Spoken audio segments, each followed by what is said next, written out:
Assalamualaikum warahmatullahi wabarakatuh. Kan nama saya Nafri dari Fakultas Ilmu Komunikasi. Saya akan mempresentasikan bisnis kreatif saya yang menjual makanan ringan atau makaroni.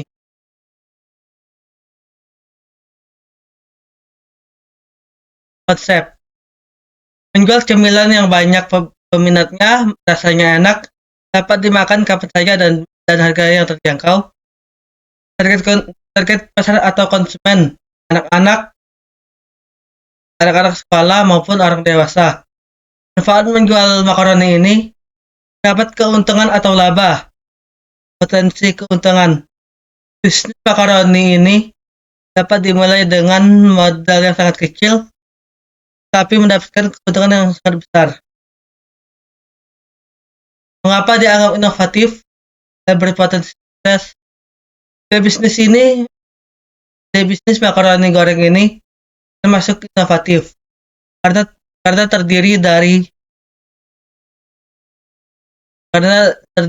dari buat dengan berbagai varian rasa, menerapkan strategi pemasaran, potensi sukses karena makanan ini banyak peminatnya dan dengan modal yang sangat sedikit minimal mendapat untung yang besar minimal.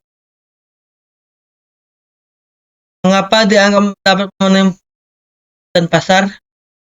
Karena makanan ini banyak disukai orang dari berbagai kalangan, cocok untuk menemani waktu luang saja dan kapan saja, apalagi harga yang ditawarkan sangat terjangkau.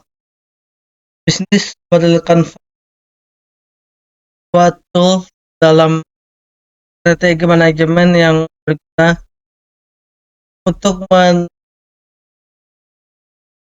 menerjemahkan satu konsep, dua konsumen, tiga infrastruktur keuangan perusahaan.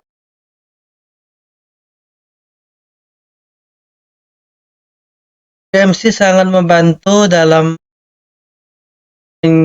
mewujudkan suatu rancangan ide bisnis yang dapat memerlukan lembar rencana bisnis dalam jumlah yang banyak, dan PMC sangat populer dalam berdasarkan dalam menggambarkan sebuah bisnis dengan lebih mudah. Kini, teman-teman akan menggunakan bisnis model Canvas untuk menjelaskan ide maupun bisnis yang sudah teman-teman jalankan.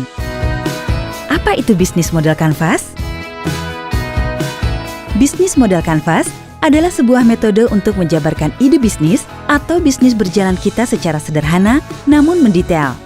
Cara ini akan mempermudah kita untuk menceritakan apa yang dilakukan bisnis kita dan hal-hal lain yang terkait.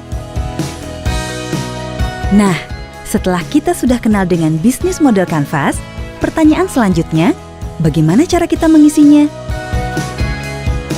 Caranya gampang banget.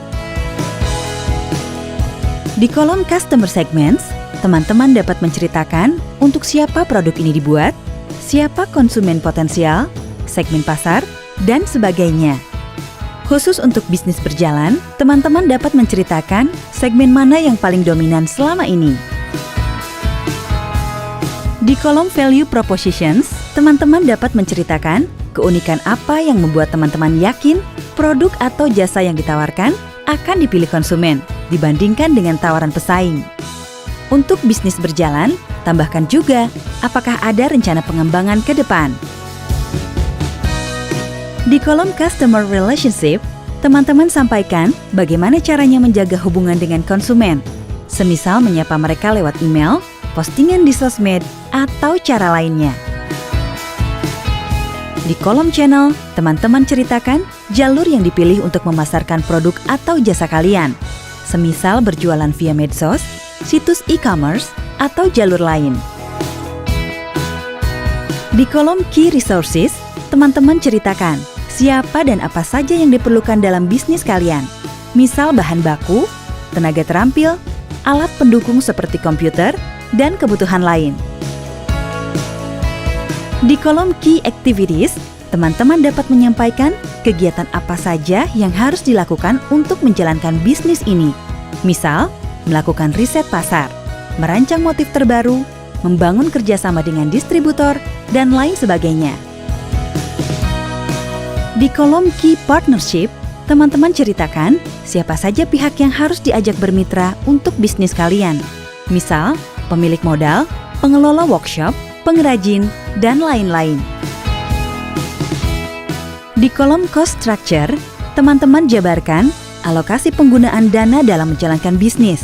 Semisal, penggunaan dana untuk kebutuhan utilitas, untuk menggaji karyawan, untuk promosi, dan pembayaran lainnya. Di kolom Revenue Streams, teman-teman bisa menjelaskan dari mana sumber daya pendanaan untuk menjalankan bisnis ini. Misal, modal pribadi, memutar keuntungan dari hasil penjualan untuk jadi modal kembali, dan lain sebagainya. Di akhir, teman-teman juga mengisi tabel SWOT yang menjelaskan tentang hal-hal apa saja yang menjadi kekuatan, kelemahan, peluang, dan tantangan dalam menjalankan bisnis teman-teman, dilengkapi dengan analisis aspek-aspek SWOT dan hubungan antar aspek tersebut. Demikian cara mengisi bisnis model Canvas. Adapun BMC ada 9 blok dan pilar utama. Yang pertama ada customer segment, key activities, value proposition, key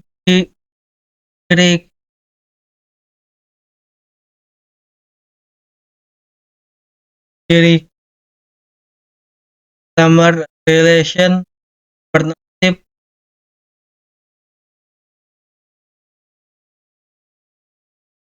customer, channel, dan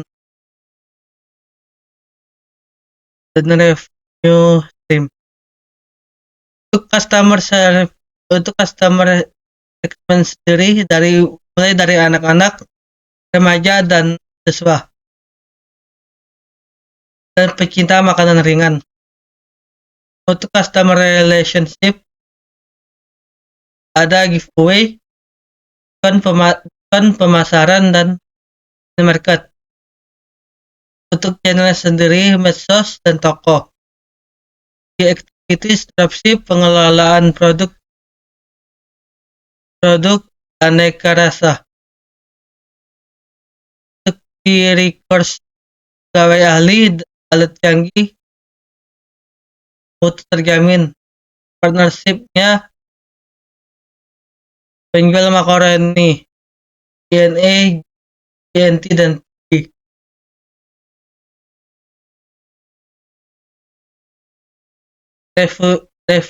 Revenue stream, pendapatan dan dari setiap penjualan makaroni. Value proposition, rasanya renyah, bumbu yang gurih, harga yang terjangkau, bahannya terus struktur, bahan baku, gaji pegawai, biaya kemasan, dan pemasaran.